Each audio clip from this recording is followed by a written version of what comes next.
come in and make a difference. And the school, the first day, as she walked into school, a fight broke out, and it was just like that all throughout her first, beginning period of time she was in the school, and to the point where she had to call a assembly, and Yeah. kind of like remind me of Joe. What is that? Yeah. Lean on Me.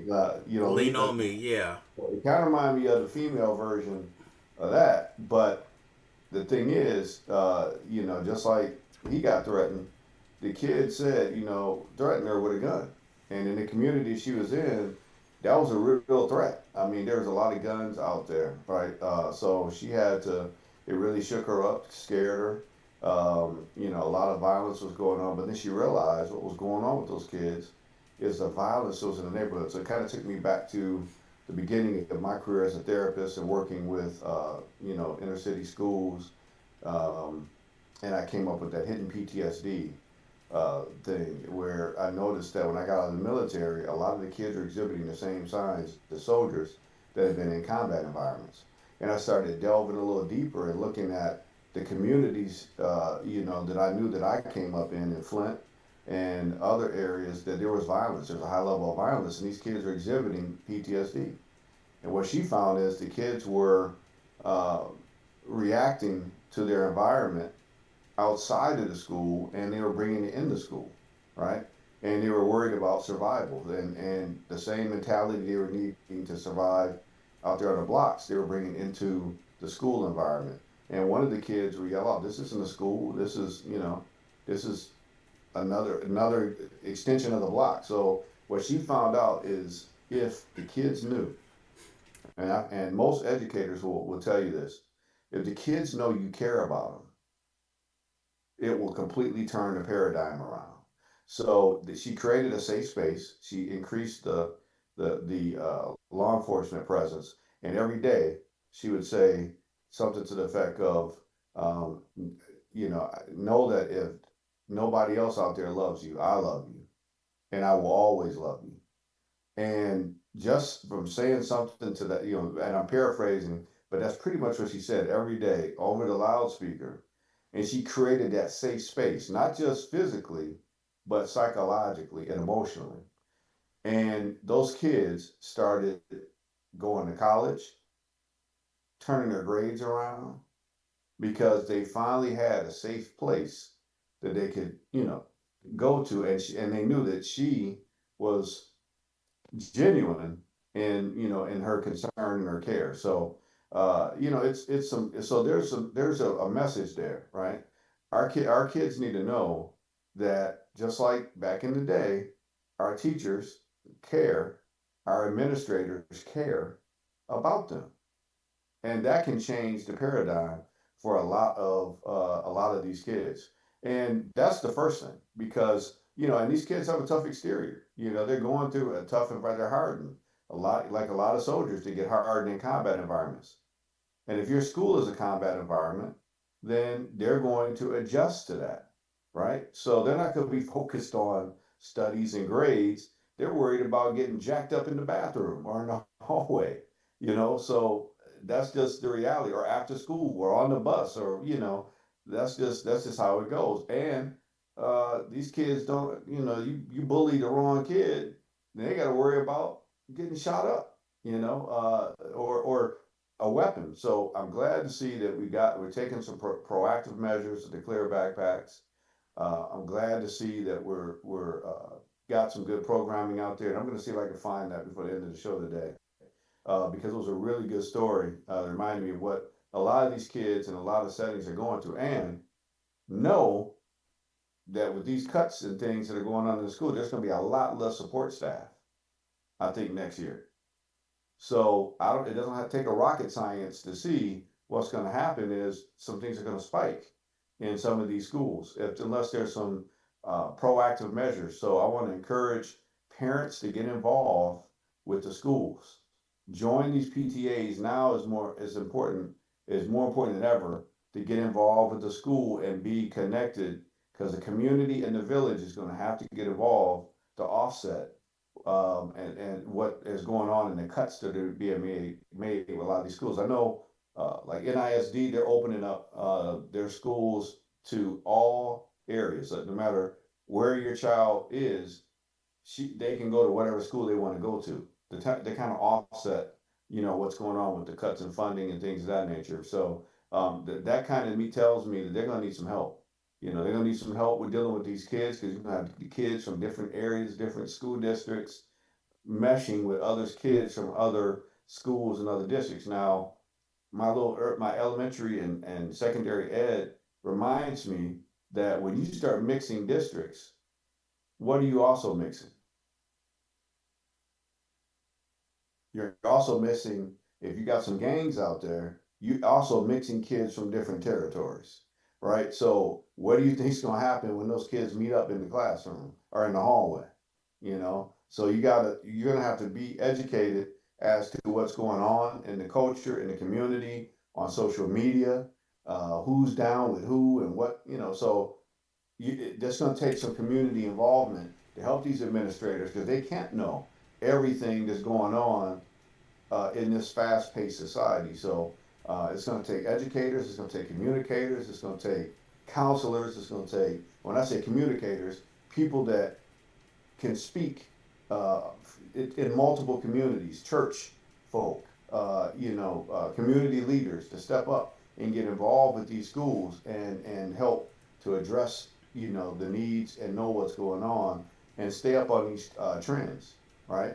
Yeah. Because, it's important, man. It's a lot. It's a lot that's going on. And I really don't want the schools to be set up for failure. And I think that's what's going on right now. I think a lot of things are being set up for failure Hmm. because I think there's some efforts to push us to more of a police state, meaning that getting the National Guard deployed and making the police more readily available to address issues. And I'm not sure they're being equipped to de-escalate. I think it's more to just control situations that maybe are being set up. So, the community and the village is going to have to step up, man. That's the moral of the story. If Yeah. you have some time to get into these schools or work with these youth, they need to know you care, and they need to know that you're involved. And it can't just be when discipline time comes because you got to put some money in that bank ahead of time, right? Right. And just spend some time, and you'd be surprised, how easy it is to show children that you care. You But, know. you know, I'm looking at the new laws that's going to take effect September 1st. And one of them is you already talked about that banning cell phones and stuff in schools. But Mhm. here's one that's gonna have some parents uproar. I guarantee public Ten Commandments displayed in public elementary and secondary schools must be displayed. They must display the Ten Commandments in every classroom. Now, when we was brought up, you never mixed church and state. You kept it separate. But now they're blending things together, and you're gonna hear some outcries from some people who don't believe in Christ. Mhm. That's their opinion. Some people with different religion beliefs, and for them to put this in at our kids are they're most vulnerable at this stage with this Mhm. coming up, and so that's a conflict ready to explode when September 1st come around. It must be displayed in the classrooms. So the teacher gonna go from teaching and then talking about the Ten Commandments. I I don't get it. Well, so let's just look at. I have some feelings about the Ten Commandments. I think it's great that the Ten Commandments are going to be in the classroom. I think it's a great thing, right? Because I believe that part of the problem happened with school shootings and all that because we used to pray. If you want to go all the way back, we Mm-hmm. used to have a moment of silence or prayer, at the beginning of the school day. If you go all the way back to when they had the separation of church and state, right? And then Right. people that were the stink came from folks saying, "Well, what if I don't want to pray? Do I? Those kids could be bullied or whatever." Well, just you can have a moment of silence. I don't have a problem with the Ten Commandments being put into the school. I think that's a great thing. You can put, and because being a Christian myself, I have no problem with that. However, I have a problem with the white nationalist version of Christianity, which is nothing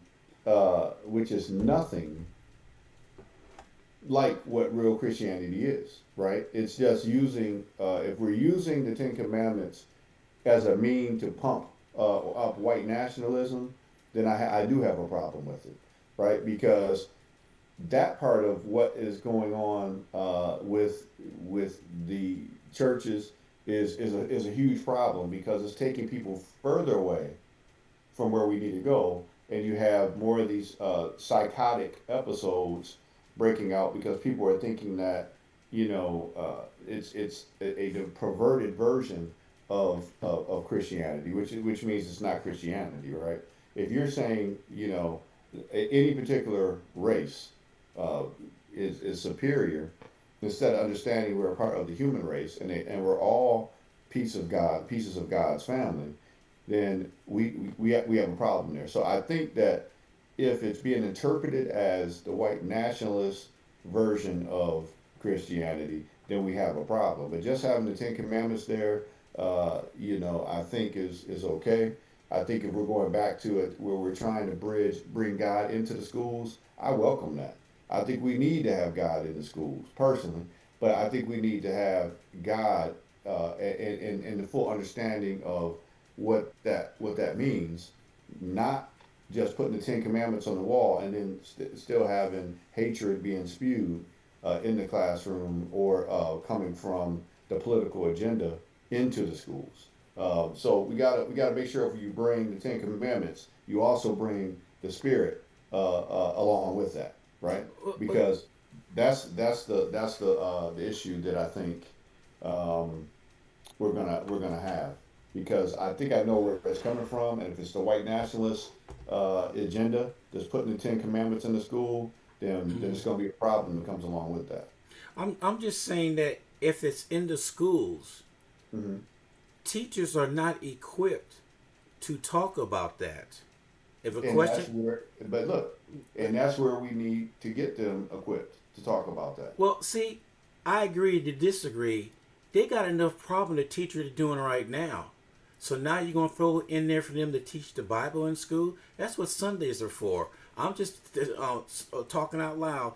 The teachers got enough on their hands right now to Well, see, turn that's a great around and opportunity. talk about this. That's a great opportunity to have somebody come in and talk about it. Why don't the churches partner with the schools so they can have a preacher come in and or some of the folks come in. You don't have to have the teacher teach the Ten Commandments. It's in the classroom, and we can say we're going to have somebody come and explain to you what these Ten Commandments mean from a church. That's a great opportunity for the churches in the community to partner with the school. I think every church should partner, or a group of churches should partner with the schools to help them understand what that Ten Commandment means. Demonstrate it. And then Make sure that some of these auxiliaries and some of these churches are providing some food and some support, some outreach, some prayer. Maybe not don't put the Ten Commandments in the room. Maybe have somebody come in and pray. Not saying that hey, we're not saying you have to join the church. We're not saying that at all. But this is what this Ten Commandment means. So the teacher doesn't have to necessarily do that. If the teacher wants to or feels equipped to do that, that's fine. If not, then I think the administrator needs to educate folks on what that Ten Commandment means. Now, does that mean that everybody has to be a Christian? Does that mean that everybody that goes into school has to follow that doctrine? No, it does not mean that. Maybe but it gives an option because I tell you what, if this brings the school shootings down, I'm all for it because I can guarantee you, if you look at when the school shooting started, it started when God came and prayer came out of the schools. That's what that is. So if we want to get all the way down to the root of it, I think that I look at not just the result. I also look at the causes. And when you took, and I even said that if we go back in the show earlier, mhm. when we started, I said, remember when the shooting started? It started when they took God out of the school. When we had that moment of prayer before, that was sometime the only time some of those kids had the opportunity to pray with somebody. Now, yes, I understood that some liberties felt violated, but what do you think about school shootings? Don't you think those take some liberties from the school? That takes some freedom too. So I'm not trying to put more weight on the teachers. I'm trying to give more peace and mind to the teachers. So having a presence of God, the Ten Commandments. Look, we say in God we trust on the dollar bill, right? Hmm. But why can't we trust them in the schools then? Because it's political. I'm gonna break it down. It's too political what they're doing right now. To me, my opinion is this: when you start forcing something on public schools, because this is not saying anything to go in private schools. This is public schools only. When you Mm-hmm. start forcing something on the public school, and on one hand you force this on the other hand you don't get the public schools money for anything, but yet you want them to do this. So how in the hell can they teach and do things like that when they're getting slammed from both directions? We're not giving you money, but we want you to do this. This has to be done. It's not in any curriculum in school to teach that. I understand we need to have that back in there, but to force the teachers and the schools to do that, and on your other thing when you said about having churches come in, that's problem number one. The reason why I'm saying that, people gonna pick and choose what church they want in there and with their beliefs. I understand that, but it's gonna be political then. So Well, it's gonna be you got to political wrapped understand all the something. way around. You got to understand something, Ron. First of all, with any type of school system, it's always going to be political. Everything about a school system is political. From the amount of kids that are in the school system to how the administration runs, it's always going to be political. So the fact that something is political is that's you're never going to get that out of the schools. And I completely agree with you that it's being forced on you. But there's a lot of things that are forced on teachers and administrators and all that. But what I like is that there's something about and I don't want to preach this morning, but maybe I need to. There's something about the ram in the bush, right? Once you enter God in the mix, I don't care how you enter God in the mix. And when God shows up, things are going to change. Now, I don't care how you put God in there. What could actually happen is it can turn around. Now, when I say the churches can come, you can pick what churches. I think that that's up to the administrators to actually say, hey, we're going to have different churches from the community come on different times and talk about those Ten Commandments, their perspective on how they teach the Ten Commandments. And it should be pretty consistent on how they teach the Ten Commandments because the Ten Commandments are the Ten Commandments, right? It's pretty clear what the Ten Commandments are. And thou shalt not kill is one of them. Thou shalt not steal. So there's some really good things in those Ten Commandments that I think could actually, if they're being enforced in the school, make a difference, right? Regardless of who puts it in the school or how it's implemented, that being in the school may be the only time some of these kids hear the Ten Commandments, because I guarantee you they're not being taught in a lot of these homes. So yes, I'm not saying I like how it who is making it happen, but the fact that God is getting into the school, I'm all for it. I don't care how it gets there because I see what else has got into the school, and I don't think it's God. I think it's the other side, and that's why we have what we have now. It's up to the administrators to execute how that Ten Commandment is taught. And I say this is a great opportunity for the community to get involved and explain what that Ten Commandment is. Show the love of God. That's an opportunity to get the love of God in that school and to show. I remember used to have organizations come to the schools and bring resources.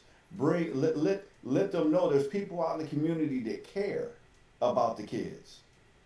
See, they collect that 10%. Let's make sure that some of that 10% is going into these schools and these kids can receive some of the benefit from that because it's not going to come from the government. And when I came from Japan, guess who takes care of those kids? The community. See? So let's not look at the nonsense that's bringing the Ten Commandments into the school. Let's look at it as an opportunity for the community to engage with the schools and the kids to keep the shooters from forming.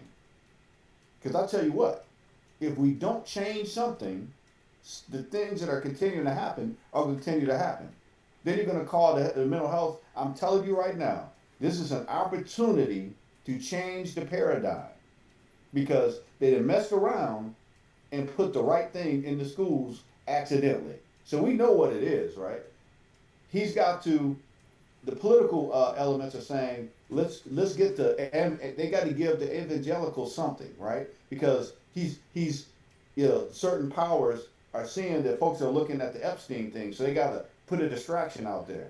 But you'd have messed around and you putting a ram in the bush. You putting God in the mix now. See, you put them Ten Commandments in there, some things are going to change because there is another power over the presidency and everything else, and it is sovereign. They call him the King of Kings for a reason.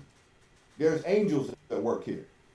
So you put them Ten Commandments on the wall. Something's good. You don't have to do nothing else. Just put them on the wall. Teacher don't have to teach nothing. They're gonna look on that wall and say, "Wow, what are these Ten Commandments? What are the Ten Commandments? Honor thy mother and father." See, that's gonna put some pressure on the home. Honor thy mother and father, huh? Well, what are my mother and father living like? Do they go to church? Mom, why don't you go to church? Well, I got the Ten Commandments on the wall at school, but I'm not going to church. Right? Thou shalt not steal. Mom might be doing some things that ain't right. Well, it says right here in the classroom, thou shalt not steal. Right? So, regardless of how the message gets out, it's going to put some accountability in that school. And even though the person that might put it in there might not be living right, the standard is still there. Well, you said that point right there. The person put it in there may not be living right. Hey, I guarantee you, more than half the politicians out there flunk the Ten Commandments. But guess what? On the things that they're doing. Hey, you know, as they get older, the kids are going to see the hypocrisy. See? But if they don't even see the standard, how can they ever meet it? If they don't even see it, how can they meet it? That's what I like about it. You done messed around and put something up there that you can't control. So you can't control God. God controls you. And it don't matter if the teacher can teach it. Maybe the teacher, I hate to say it, maybe the teacher hasn't read the Ten Commandments. If we're going to be real about it. Let's be real about it. There's a lot of people who haven't read it. It fell All right, by the way. It doesn't have to do it doesn't have to do with school. I'm gonna put that out there. It doesn't have to do with school. Look at everyday life. How many people out there really know the Ten Commandments are? Just going out there, except for people that church going people. You know, I go to church all the time. I know you do. But where's the majority that don't go to church because there's this thing called giving up.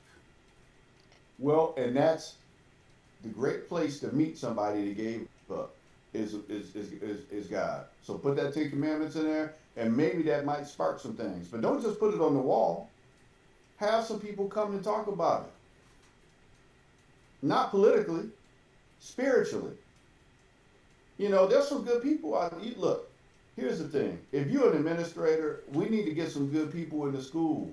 I'm not talking about the parishioners that maybe are doing the wrong thing, the pedophiles and all that. I'm gonna put it out there. No, I'm talking about the good people that are vetted, that have been doing the work in the community already. I tell you what, I can go to any church, and I don't know. I've never been to your church. Have I, Ron? Nope.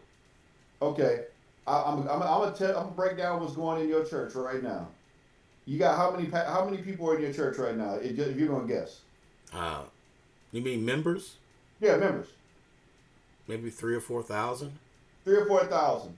Out of that 3,000 or 4,000, there's probably about a good 100 that are doing all the work. Yeah, that's basically right. Okay, and out of that 100, there's about a good 10 or 15 that are orchestrating everything. Yeah. Okay, that's your church. Mm-hmm. And guess what? That's everybody's Everybody's church, church. Yeah. right? And out of that 10 or 15, there's a good handful of people that can come and talk about those 10 commandments that can relate well with kids, that can make a difference. As soon as they walk in the room, that Holy Spirit is going to do what it's supposed to do. Mm-hmm. Okay? So that's what I'm talking about. I don't care about the politician. I care about that child that for the first time is going to see the good news and the help that can carry them and change and break the generational curses. See, that's one of the secrets about impact counseling. I need to have my logo up there because that's what that crack is behind the wall. You need to be able to crack that paradigm of the learned helplessness because if you really want to make a difference, it starts right there with them 10 commandments and and and, and reaching out and saying, you know what, my mom and dad might not have it, but I know some place where I can get my help. Because that's how I made it. That's how I made it through Flint, Michigan. I opened up that Bible every day Yeah. and prayed. And the Holy Spirit said, because of your obedience to that, I'm going to make a way and make sure you eat every day somehow. That now we're just getting real with it. So, yeah, I know that they might have put it down there with some foolishness. You know what I'm saying? But they done messed around and got the right answer. Well, They messed around and got the right answer. Now, yes. what they do with it is everything, right? What they do with it is everything. And even if they don't do something with it, somebody might mess around and read that 10 Commandments and get a little more curious and get into the Word, and they might find the help they need to make it through this nonsense we dealing with politically and everything else. So, yeah, I mean, now we can agree to disagree. I'm fine with it. But I do understand this. If God shows up, God shows out, and I'm Mm-hmm. good with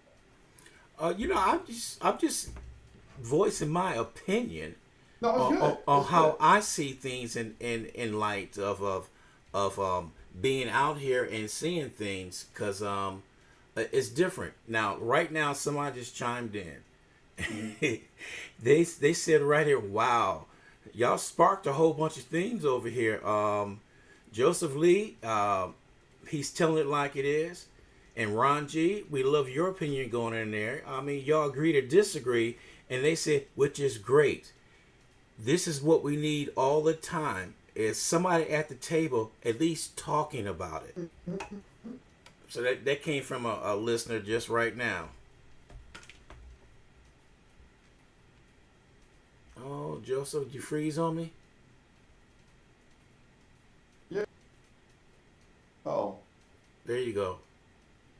You froze. Did you hear what I Yeah. said? Oh. Okay. Yeah. We froze up for a second Yeah. because and listen, we're gonna have some all kind of interference on this topic from because it's some things out there that want me to talk about this, but Yeah. I'm gonna get to it. I have been to Uvalde.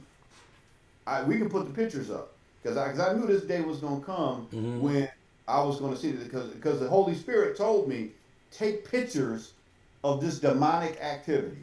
I got pictures. When I went down there, you're right because Yeah, when yeah. you when So you so if you ever get a chance to go down there, you will see what happens when demonic activity attacks a school.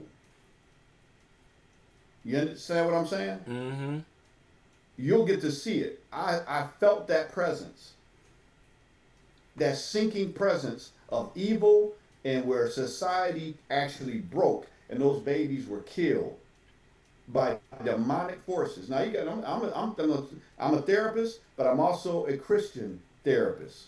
All right, so I'm gonna speak real. It don't matter how God shows up. It don't matter how you put God into a school. It just matters that God is in the school. And if we keep doing the same stupid things over and over again, then guess what's going to happen? These shootings are going to keep happening. We got to change the paradigm and how we think about things. And I don't care if I'm right or wrong in people's opinion because I got to be judged one day by what I say. So hmm until we get God into these schools, you're going to have the same thing happening over and over again because you can't stop it, I can't stop it, and a politician can't stop it. We are fighting against principalities when we talking about killing babies. It is nothing but the evilest form of man that will allow children to be killed by the weapons that I've been trained to use when I was in the military. It is nothing but evil. And you know what? I'm going to get down to why evil it is. Because the presence of God is in those innocent babies. And what do you think wants to take the face of God's presence off this earth is nothing but evil. Mm-hmm. And while we sitting here trying to figure out the politics of it, we need to understand our first obligation as men is to protect the children and to protect women. And until we get on that mantle, we will be going out, and I'm going to say it, you can believe it out, we'll be going out ass backwards like we've been going out since the 80s and 70s and 60s. We have to protect our women and our children. If we haven't done that, we are even fit to be able to call ourselves men. That's what it is. Now, if anybody has a question or problem with that, call me. My number is 616-617-9522. I'll be more than happy to break it down to you. As men, your obligation is to protect the women and children and provide, just like the Father provided for you. And if you're not doing that, then you're not even fit to call yourself a man. Now, that's how I feel about it. And I'll say it. Now, there's a lot of things that go into that. There's a lot of issues and community things that go on. But look, as far as I know, there's always grass to be cut. There's always work to be done. And get out there and do it the best way you can. But protecting those children, protecting your wife, protecting your family, that's your first obligation. Don't ever get it twisted. And God, that 10 Commandments, we need to get that up there. I don't care. And look, we know somebody. I ain't gonna say his name. He probably ain't never read the 10 Commandments. You know, he don't even know what direction to hold the Bible. Remember, he stood in front of the church with the Bible upside down. But even upside down, it's in there, like ragu. It's in there. Now open it up and read it. That part. And then you will know my people by the fruit that they bear. That's what it's in there, right? Mm-hmm. You will know my people. So when you got somebody that's saying love, but all they demonstrate is hate, then that ain't his people. Right? So when I'm saying get these churches in here, you got all these people that are so heaven bound, but don't have the opportunity to go to where they're most needed, in the schools. So put the 10 Commandments up there and then have somebody come and break down each commandment. Like, what does thou shalt not kill mean, right? I didn't really realize what thou shalt not kill really meant until I became an adult. Yeah. Because when you read it, you think you're not supposed to, now I'm going to give another example. When you read the 10 Commandments, right? If you read it literally, you may get confused. Thou shalt not kill. What does that mean? I shall not take life, right? So what does that mean? If somebody breaks in my house, I should just give them a bottle of water and say, hey, kill my whole family? Take what you want? No. Thou shalt not kill. If you read it, you got to do a little research and let the Spirit lead you. It means thou shalt not take a life without just cause. That's what it means. So if you're protecting yourself or your family, are you protecting somebody and you got somebody that's lost their mind, like the dude that thought he was Jesus and was taking out the guy with the cart and took out that grandfather and that baby? Look, if you could have interceded and took him out before he could do that, I do believe you're justified. Thou shalt not kill means don't take life without just cause. And if I remember, it's quite a few of the disciples that had killed somebody.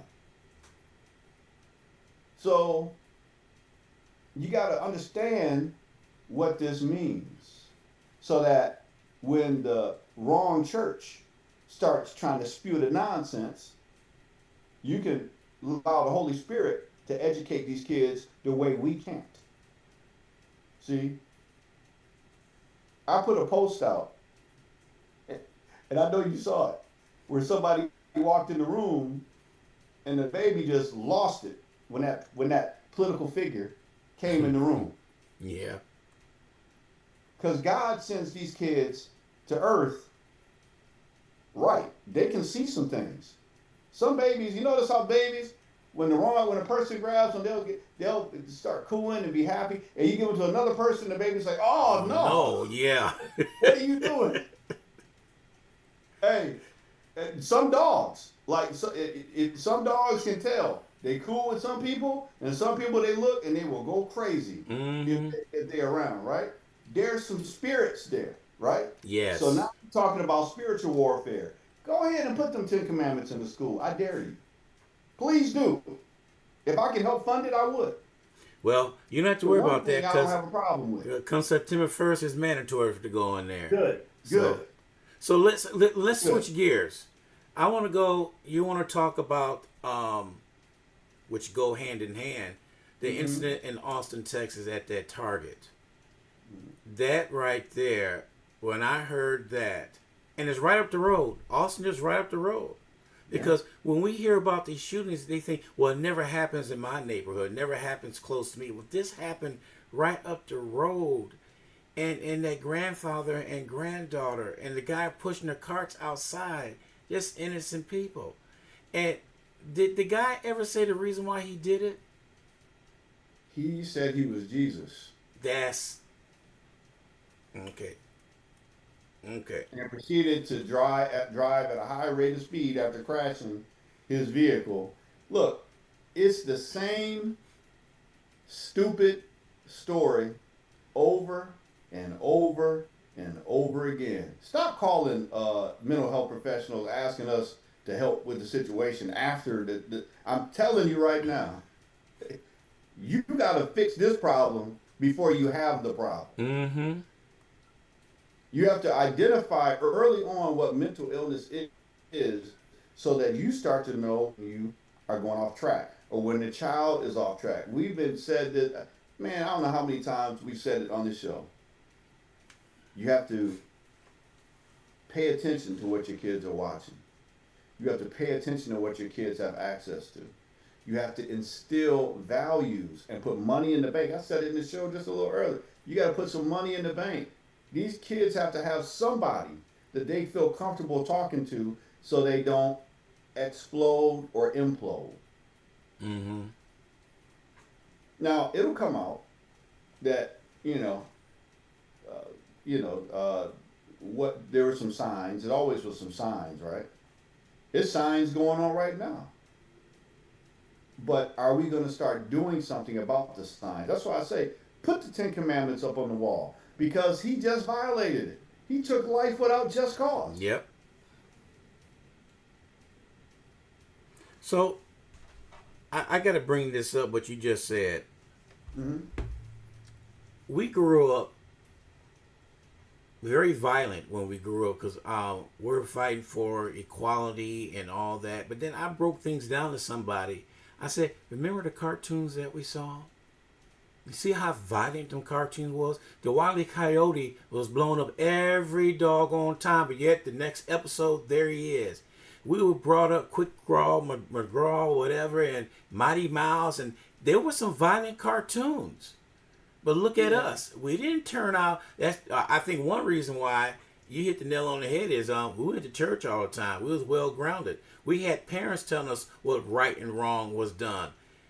Look, So we had, so but my question is going to be this, Joseph. I always give I you a little. like, man, that's rich what you said right there. We got to write your question down, man. You can't just drop all that out there and then move on to another. Okay, so look, you said a lot right there. We had Wile E. Coyote, we had Scooby Doo, we had Bugs Bunny.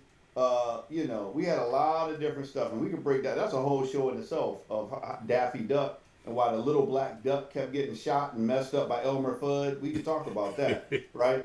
He died every episode, and there was some pretty interesting racially motivated things that were going on even back then.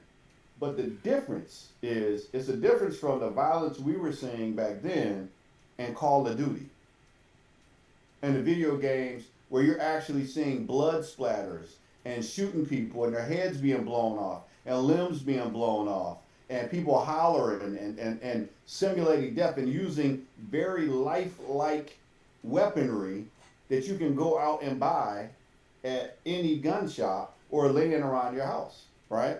Mm. So it's a difference in the violence that we were seeing back then and the violence that we're seeing now and the frequency of it. The frequency of the movies, the death and the carnage that's in a lot of these movies.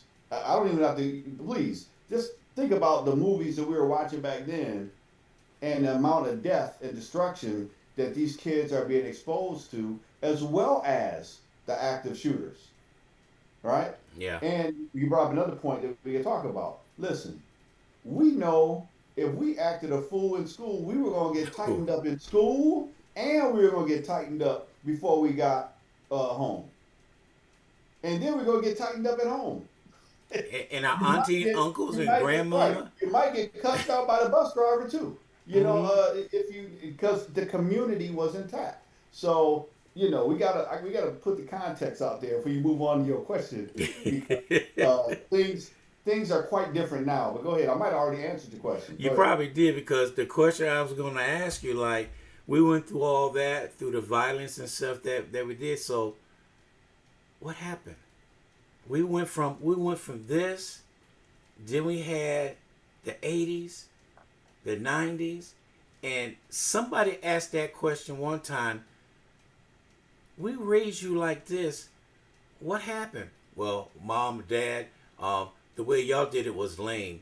I'm more wide open with my kids. I want them to understand this. And the lady said, the kids is not your friend. And that's where they said, so this kid could tell you what's going on in the household, but yet you doing everything, but you let this kid be entitled. So we went from being strict, making sure the kids are growing up right, to give them entitlement. So the question I'm having, what the heck happened? So let me just say this, right? You and these loaded questions, Ryan. I'm telling you, your questions can last. All right. So I remember one of my best friends when I was younger. Well, he was Caucasian, and I'll never forget when I went over there for either some holiday dinner because back in the day you used to jump from house to house, right? So we had uh, dinner at our house, and then they invited me over for dinner. And I remember that something happened at the table, and he snapped off at his mom and dad, and I got nervous Ugh. because he said something like, "I'm not going to do it," or "I'm not doing that stuff," and I don't know if he said stuff or something, and I was like, "Oh no, this why did I? What is going on in this house?" I started getting ready to duck. I'm like, "Oh, somebody about to get swung on." And he was like, "You go to your room, young man." And I'm like, "That's all he got? And you go to your room?" Man, I would have been on the floor Floor. trying to figure out where my teeth were. Somebody would have been. I got knocked out in the fifth grade by my grandfather. So I don't know how other people came out, but we came up a little bit different. You know what I'm saying? Than some of these other kids. Well, some of these kids that came up like that have now had kids, and some of them have had kids. And some of them are the ones going into school shooting up every damn thing. I'm sorry, shooting up everything because they don't have the boundaries and the respect instilled in them of respecting authority, legitimate authority. Yeah. Now, see, Sydney knows when I raise my voice, and Tiff knows when I raise my voice and I hit that point, even the dog knows to sit down and shut up. Yeah, I hear you on that one. And that means something, right? And Tiff tries to calm me down when and I'm not a violent person, but I can be if I have to be. Yeah. And it's for these, like these people said up here on the wall. It's only for self preservation and to protect. but I'm also going to protect my family from nonsense, from foolishness and the things that can hurt my child, not just physically, but psychologically, mentally. The music she listens to. I had a discussion with her today. She likes '80s music, but and I said you can't listen to all. When you listen to some of this music, pay attention to what they're birthing in your spirit. Yes. You can listen to some of the music, but pay attention to the message. Pay attention to who also listens to the music. So some of these artists that were played in the '80s, the neo Nazis love. So what's in the music? What's in the message? You got to pay attention to that. And see, that's part of the problem. Listen to the music from the '60s and the '70s, and then listen to the music from the '80s and the '90s. What happened? What spirits are being put out there? Look at what's happening to the rap artists now. How many times they have a little this or a little this or a little that, little scrappy, little bootsy, little whoever, little whatever. Yeah. And look how much violence surrounds these artists now. Where is that coming from? Okay, so if you want to know what happens, look at the artistry, look at the music. Because see, here's the thing. Let's break this down real quick. How much time we got? Because these loaded questions. We got 5 minutes. So let me just say this. The mind has a conscious mind and you have a subconscious mind. And what you feed your subconscious mind is going to affect your behavior. So if you're listening to R. Kelly all the time, oh, it's the jam. But now we know what R. Kelly was singing about. Mm-hmm. Hate to say it, it's still the jam. Yeah. But he said he was the Pied Piper, and now we know where he was. We know what he was doing okay. So you know where I was going with that. Yeah, right? yeah, I know exactly. It made me sick to even. I can't even say. I can't even say it. Made me sick. But some sick stuff. But the reality is, Satan never comes in his true form. He wasn't in his true form in heaven, and when God realized what he was trying, he knew what he was going to try, and he cast him out. He did not cast him out alone, though. There were other angels that fell when Satan did. But you got to remember, these forces are still here on earth. And what we welcome in, we got to be careful. We're careful of the movies we let our children watch. Be careful of the music that we let our children watch. And if we watch them, right, we have to let them know, hey, there's some spiritual stuff there. Everybody that knows me knows. If you put a Ouija board in the movie or the show, I'm cutting it off. You can ask my wife. We rented a movie, and before the credits, the first thing they did is open up the Ouija board. I took the Blockbuster video out and said, we can't watch this one. We have to go get it done. I do not play around with certain things. You gotta have some type of spiritual intelligence. That's why I know, hey, go ahead, put that 10 Commandments in there. You playing around with something you can't control it. And that's the one thing that can turn this whole situation around. See, so I'm fine with it. Go ahead and put it in there. Go ahead and put it in there. See? But go ahead and put my father in the school. Go ahead and see what happens. Because see, when you put the father in, you also put the family in there. Now, there are some other false prophets and things of that nature. Just go there, but any other family, you already got some folks that are off, and you also got some fake churches. But you can sift through that because you mess around and you let the Holy Spirit get in there in any way, shape, or form. Then everything these kids are gonna start seeing, just like we did.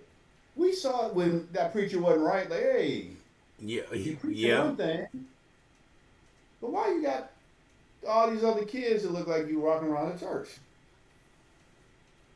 You married to her, but why you look like you? Yeah. Yeah, that ain't. Why the church fund? Why we keep repairing the roof? And 20 the roof years, 20 red. years, and we still repairing the Well, roof. 20 years still repairing the roof. Why everybody broke? But you driving a Lexus SC4? Come, And get and have a private plane. yeah. Why you I'm got a just private plane and that? Why, yeah. why you doing that? Why you dressed like that and everybody else broke? Mm, Why all the women look like models that's around you and everybody else is in the kitchen don't? But you listen, we saw because the Holy Spirit will start teaching where we can't. So I'm yeah, fine with that. I'm fine with that, right? yeah, Because I'm gonna tell you right now, the Holy Spirit was one of my teachers. That's why I can see the nonsense, you know, half the time, because you get a spirit of discernment. That's one of mm-hmm, the best things we can instill in our kids, so they can see the powers that be for who they really are. So yes, I think that's a good place to leave it, right? yeah, Because yeah. the reality is, we're gonna need all the prayer, all the commandments, all Oh, the strength, all the angels, all the help we can get. So I can help with part of it. I can help with the psychosis, but I can't help with all that. I gotta pray for these kids.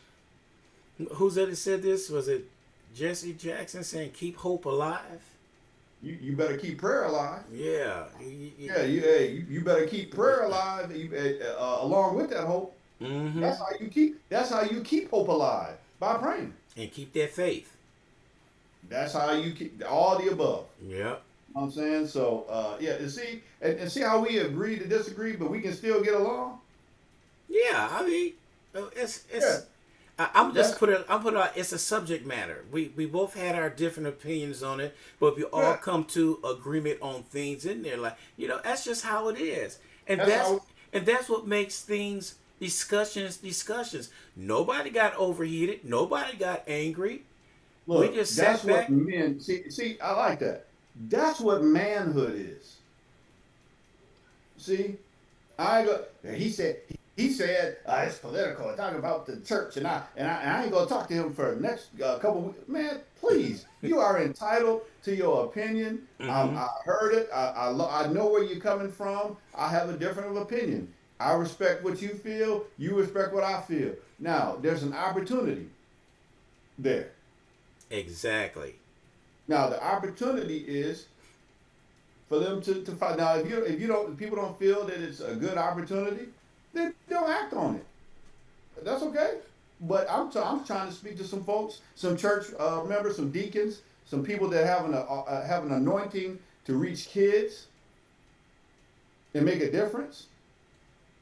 That only listen to you because I've seen it. I'm talking from experience now. Yeah. I've walked in a classroom and I've seen certain kids that won't talk to or connect with other teachers. Instantly, that radar, I want to hear what he's saying because he can teach me because I know he's gone through what he's going through Mm-hmm. spiritually. His radar says, okay, he's got something that I can use. I've had coaches like that. I've had teachers like that. Gwen Dawkins from Grand Rapids, Michigan, school counselor, came in when I was finishing my practicum. She was a Yep. Delta, member of Delta Sigma Theta. Shout out to all the Deltas out there because I know they have helped me along. I'm a new, hey, Crimson and Cream, hey, we run it. Yep. Walked in there about to graduate. She said, "Listen, Joseph, I know you're getting all this education on all these different techniques, but I'm gonna tell you right now." And I respected her because she had been a counselor in the high school that I went to, and I saw that she was taking money out of her own pocket, her and another lady, and putting scholarships out there for kids, and that was amazing to me. And she told me because I had to interview some school counselors because one of those that degree right there granted me a school counselor license. So I had to talk to school counselors that I respected. So I came to her, and Gwen said, "I know you've been trained on Freud and Erickson and Carl Rogers and all that. I know you've been trained on all that, but when you talk to our kids, do what works." Yes. That's the advice she gave me. And after the 30 years she was a school counselor or more, she taught me what to do. Right? Uh, the one that was mentored me. You know, man, I'm telling you. Listen, she was a Delta too. So listen, all I can tell you is we have to do what works. Absolutely. You get to education, that's great. You get to educate, that's great. Necessary. So you get the licenses and the degrees to get in the door. But there's going to come a time, and the time is now, where we have to reach out to these kids in the way that we know how to. And, Ten Commandments, great. But if you're not living the Ten Commandments, probably not a good choice for you to be up in front. Or you can give a cautionary tale. Hey, I didn't know about this thou shalt not kill. I didn't know about that thou shalt not steal. And these are the lumps and bumps that I have in my life because I didn't learn that. And I don't want that for you. So the Ten Commandments can show you what life will do to you outside of school. Because see, here's the thing, these kids, they're insulated, a lot of them. Mm-hmm. Some of them not so much, right? Because they already have had too much of life experiences before they could even get out of school. But some of these kids still think that food is going to be prepared for them and professionals are going to be reaching out to them and all that even after high school age. And they don't understand that stuff is being paid for or had been paid for. And now they're pulling that funding.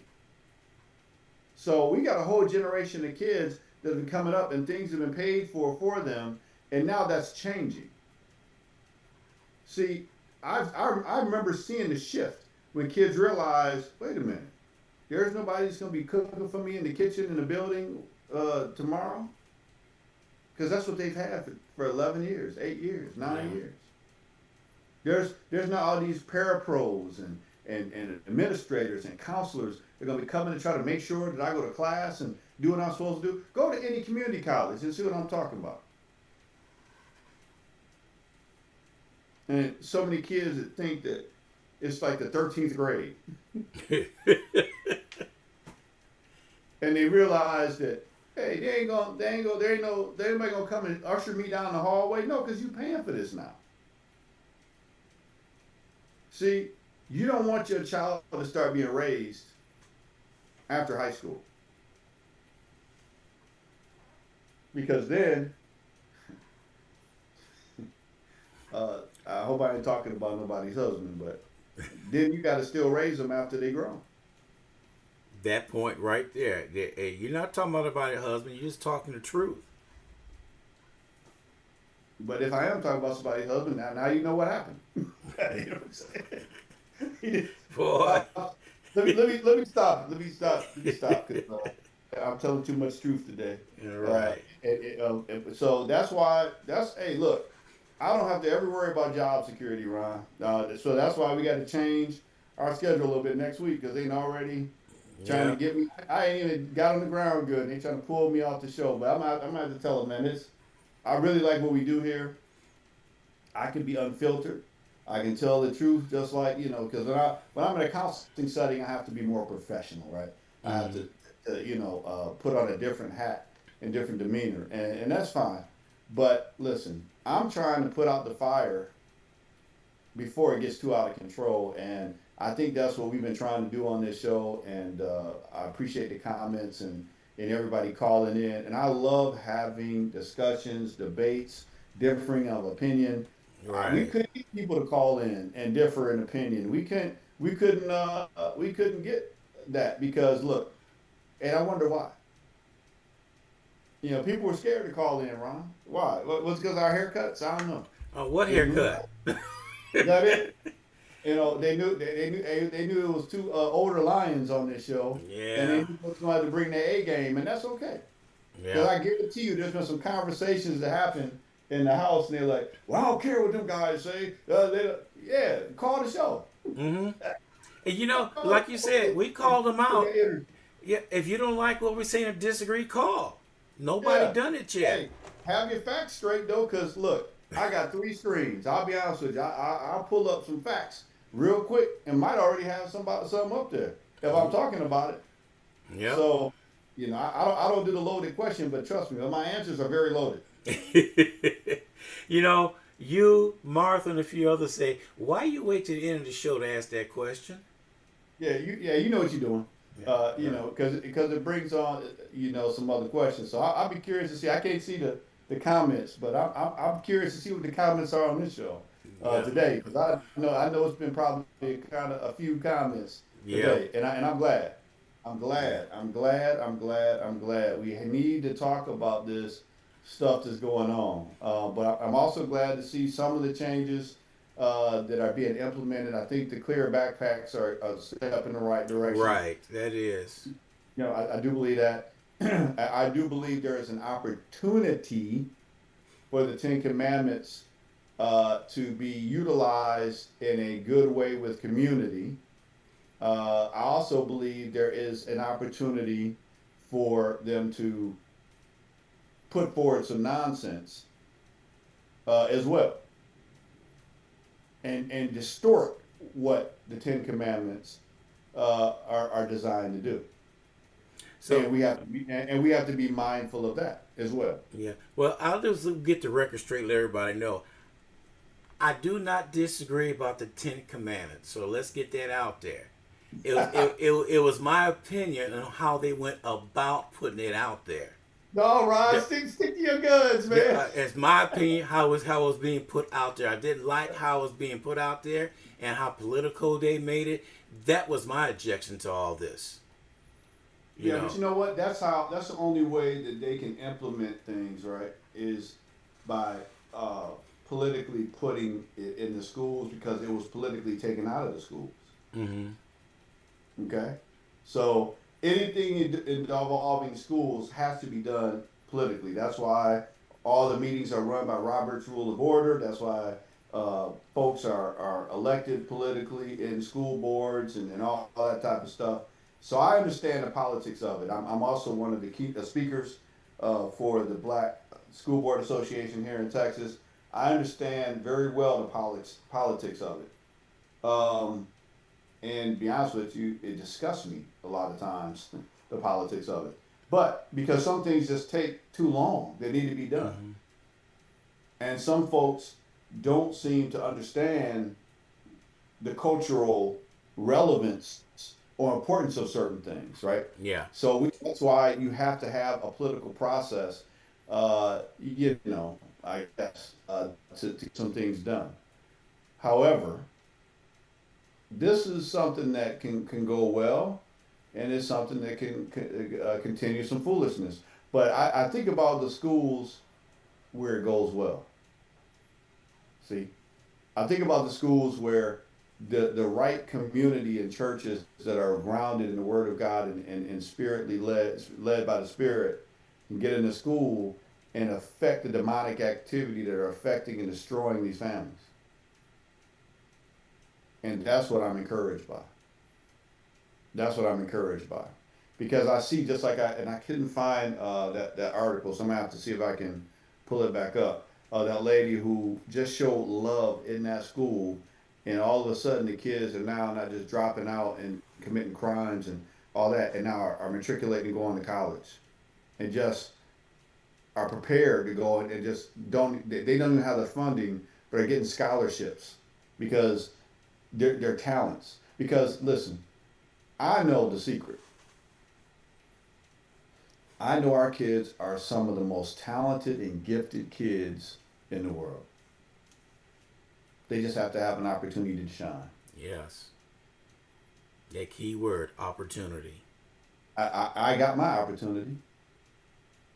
I was told, I transferred schools over 23 times, Ron, because my mom was out there in the streets, and I was bouncing around until I got to my grandfather's, house. And he said, "You're going to college." And I said, "Wow." I was like, What else could you say? I said, Yeah. I said, "Okay, I'm going." But I gotta learn how to learn first. Yeah. I learned how to survive, but what I didn't know is I already knew how to learn. Cause even though I bounced around all that time, I'd only been pulled back once, and that was because I was goofing around in elementary school. I couldn't even blame that. I was just having too much fun in elementary school, and my grandmother said, "Oh, he didn't get that. He didn't learn those lessons. Put him back." And I said, and I was so embarrassed because I knew I was so embarrassed I had to go back and. So hey, I made sure that through those 23 transitions, whatever they gave me, I did my work, Yeah. and I made sure that I understood the value of education, right? So I got my opportunity, but I had somebody stand in the gap to allow me the opportunity to get my education so that I could, and then I figured out the business elements and all those other things and said, well, shoot, why should I work for just somebody else? I can work for myself. And when I Mm. know what I've been through in life, why can't I know I can help other people? Let me get these degrees and these licenses to help other people because I know it. When I see somebody that looks like me, even if they don't look like me, I know what they're going through. So I know how to help them out of that situation, right? So we can do that. These kids have great resiliency and they have great ability, but they have to move out of the lower Maslow's hierarchy of needs so that once they get their basic needs met, they can then start looking at other things and moving on to thinking about self-actualization and planning and having vision. But we get stuck. That question you asked earlier, I'm gonna answer it again in another way. Why do we get stuck here? Because now we're stuck into just surviving. Think about Chicago. Think about all the violence that's in a lot of those communities and all the shootings. They're locked into survival. Think about some of the areas where there's high urban crime. They're just surviving. But there's skills that are taught when you're just surviving. There's instincts that are taught when you're just surviving. And there's brilliance there. Think about Hove. Now I'm going to call him Hove. Jay Z. Think about Jay Z. Where did he come up from? The Mossy Projects or whatever it is up there in New York. He learned some things. I'm not saying all of it was right, but he learned how to create something, and then look where it took him. Yeah. He cultivated his talent. So that's why folks are I think a little bit scared of us because no matter what they do to us, we keep creating greatness. We keep creating things. We keep creating folks that out of humble things we create greatness. No matter how much certain people will do, they'll never be as great as a Barack Obama. Can't, because you're not cut like that. The world knows it. The world knew it, and the world still knows it. No matter what hat trick, no matter what nonsense you put out there, Mm-hmm. we all saw it. The whole world saw it. And if the whole world was going to rank right now who's great and who's not, you already know what they would say. Yep. Have you Exactly. looked at Have you looked at Switzerland lately? The most neutral place in history in the world. Just Google or YouTube Switzerland and what they think about the current administration. That's I couldn't believe it. They having parades right now of disgust. They have parades of disgust in the world. Uh, Wow. if the writing's on the wall, man. Like all I can say is I'm focused on the village. I'm focused on these kids. Uh, Focused on my health. As we know, those of us know. I Yeah. can't wait to put the brotherhood information out there because I'm currently witnessing, a lot of hope in humanity and brotherhood. I shout out to Craig, who's volunteered to be one of the donors to give me a kidney. You know, those of you that don't know, I've been struggling with kidney failure for now over 3 years, Mm. and got dialysis 3 times a week. That's why I wear the thing on my arm to protect my access and all that type of stuff. But I'm gonna tell you something. There's a lot of love and hope out here. There's a lot of good folks out here.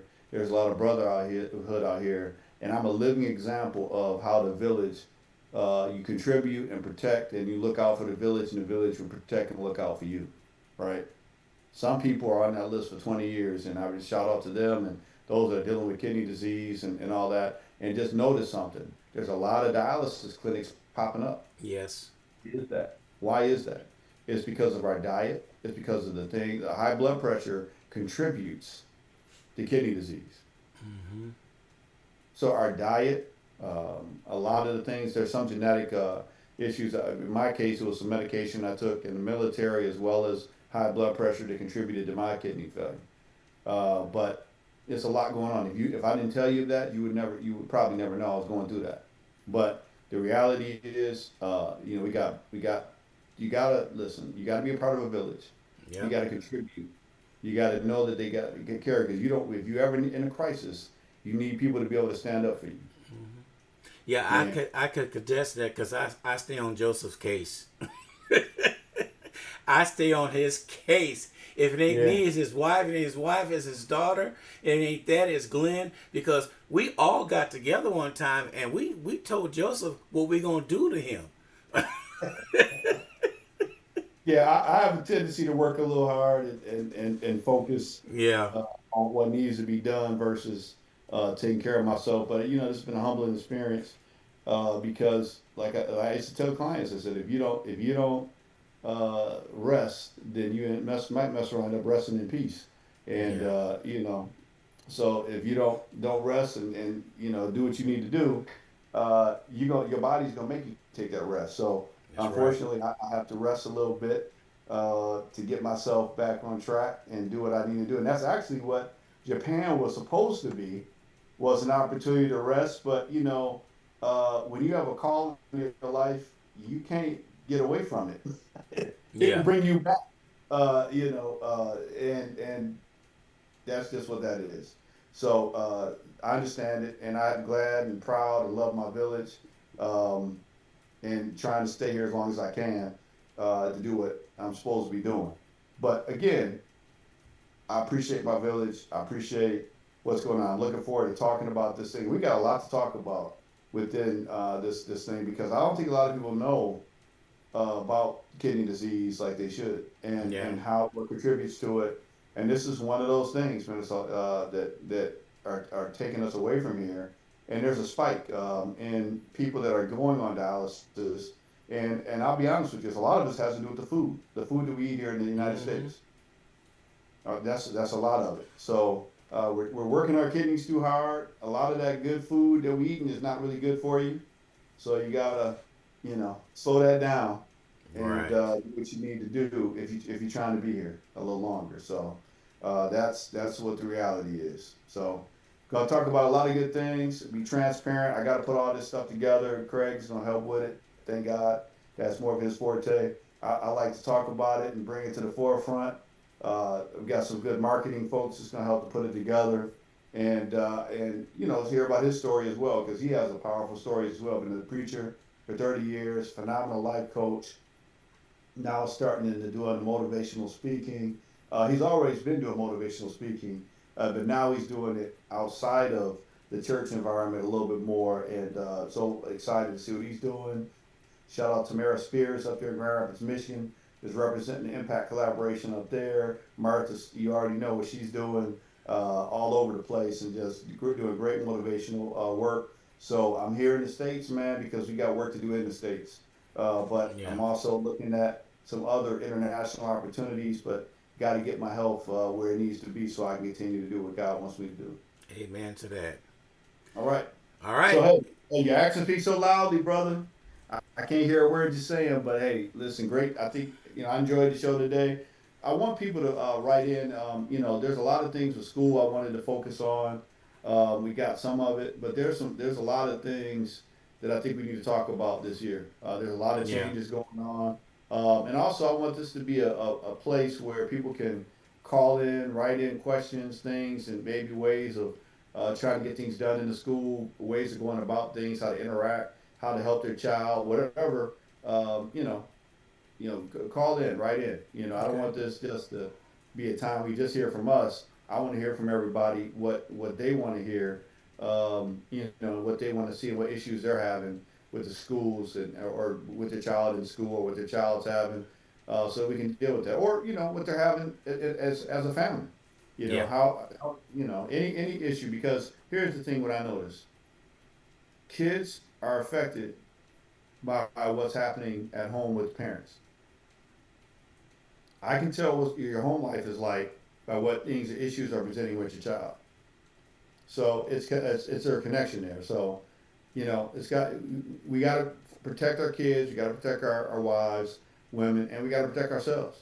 You Right. know, that's what we have to do as men. So, Okay, my brother. Like all right, always, it's a pleasure having you on, and we'll catch up with you, and we'll talk down the line. Well, sometime today. soon, sometime today. I'll call you a little bit later, Yeah. man. All right, man. You take care, Joseph. Yeah, later. Recording stopped. All right, everybody. That was Joseph Lee right there with Impact Counseling and Consulting Services, and he's always on point. No matter what, he is always on point, doing things he needs to do, and we appreciate him coming on. I mean, it was good. That's all I can say. Good show today on things that we're doing. We appreciate Joseph coming on, and so. What do we got coming up? We're coming up to the top of the hour right now here on WSAN Radio. Oh man, it is groovy, as we should say. So what we're gonna do? We're gonna play some music, go straight to the top of the hour. All right, let's go straight to the top of the hour because it's that close anyway. So let's go ahead and take it from the top. Hey San Antonio, it's time to rise. The Raunchy Morning Show is here to energize. Good morning, y'all. Grab your coffee and smile. Ron G's got the tunes to make life worthwhile. From the latest hits to stories that inspire, WSAN Radio sets your soul on fire. Start your day with the beat, feel the groove. Ron G's got the vibe to make you move. With laughter and love, we're here to stay. WSAN Radio, your morning getaway. Wake up, let the rhythm flow. With the Raunchy Morning Show. From the heart of Texas, we're ready to shine. WSAN Radio, it's your time. News, interviews, and the songs you love. Raunchy's voice lifts you high above. From San Antonio streets to the world beyond. Zion Radio, the sound you'll always find. Feel the energy, let it carry you through. Raunchy's got the magic to make dreams true. Turn the dial, join the family. Zian's your morning destiny. Wake up, let the rhythm flow. With the Raunchy Morning Show. From the heart of Texas, we're ready to shine. WSAN Radio, it's your time.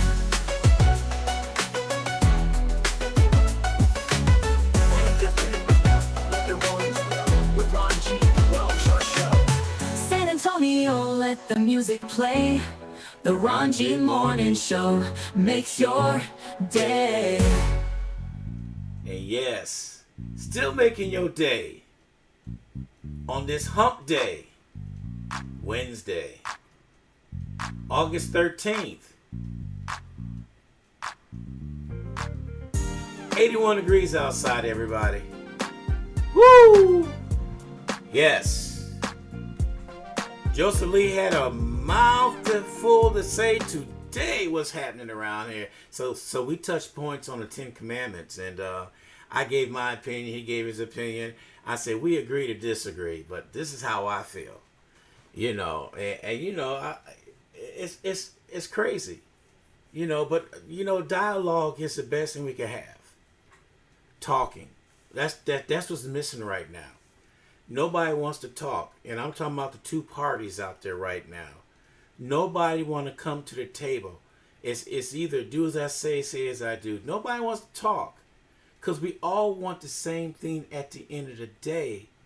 But some people could just be asses about it. Did I use that word? I sure did. But that's another subject, another time, another place. Anyway, we still got tickets to give away. We have 2 more tickets for Dystopia that's coming up. We got tickets. We got 3 tickets left for the, The Mothership Fest. And we have 8 tickets for Broken Glass for Saturday and Sunday. We got 4 for Saturday and 4 for Sunday. We're giving them away as a pair. So just let us know. All you got to do is text 210-461-8034 to get that in there. We're here. We're here for you. All right. I'm looking at some crazy stuff here. Do you ever get text messages? Like I got one right here. Good morning. It's Sarah Turner. Sarah Turner from Healthline. Dr. T.J. Killer approved your GLP-1 prescription. Start treatment here. I don't know who the heck this is. How can they prove something they don't even know me? So this is what they do. They lure you in. You go ahead and click that button right there. Let me go ahead and do that so we can see exactly where it's going to take us. So y'all understand on how sneaky and conniving they are. Finally, serious weight loss. They did you all this. Then they ask you to take an assessment. If you was already approved, why you got to take an assessment? You know? And then here's the part right here. Starting from $179 with no insurance required. Duh. You know, no insurance required, but they're going to charge you $179. Why they put that in there? Is it me? Oh, man. See, I get stupid stuff like this all the time, and it's crazy when you get it in. So, you know, let me, I was going to play one song. Let me play this Windy Blues right here.